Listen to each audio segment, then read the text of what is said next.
নমস্কার, আমি সঙ্গীতা।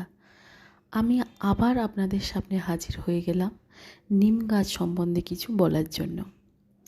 নিম মাঝারি ধরনের চিরহরিৎ বৃক্ষ, তবে সূক্ষ্ম জায়গায় পত্রঝরা বৃক্ষের মতো আচরণ করে। গাছ সাধারণত 40 থেকে 50 ফুট পর্যন্ত লম্বা হয়। ফেব্রুয়ারি মার্চ মাসে নিম গাছের পাতা ঝরে গিয়ে নতুন পাতা গজায়। নিম গাছের বকাল গাঢ় ধূসর বর্ণের ও অমসৃণ। পাতা যৌগিক 9 থেকে 15টি পত্রক থাকে। ফুল সাদা সুগন্ধযুক্ত হয়।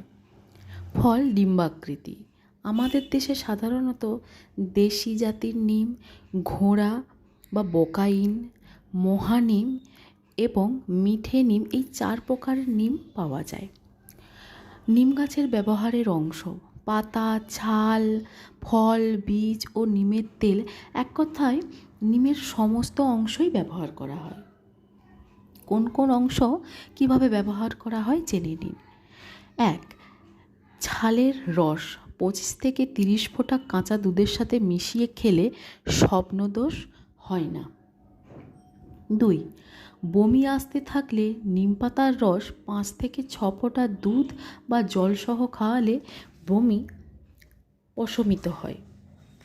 3 নাম্বার, পাতার রস একটু মধুর সাথে মিশিয়ে সকালে খালি পেটে খেলে কামলা বা জন্ডিস রোগ ভালো হয়ে যায়। 4 নাম্বার, 1 গ্রাম নিম পাতার গুঁড়ো সকালে খালি পেটে জল দিয়ে খেলে ছোট কৃমি উপশম হয়। 5 নাম্বার, নিমের ছাল 4 থেকে 5 গ্রাম 1 কাপ গরম জলে রাতে ভিজিয়ে রেখে সকালে খেলে পেটের অজীর্ণ ভালো হয়ে যায়। 6 নাম্বার, খোস পাঁচড়া হলে নিম পাতায় সেদ্ধ জলে গা ধুতে হবে। তারপর নিম পাতা ও কাঁচা হলুদ একত্রে পিষে খোস পাঁচড়ায় লাগালে উপকার পাওয়া যাবে।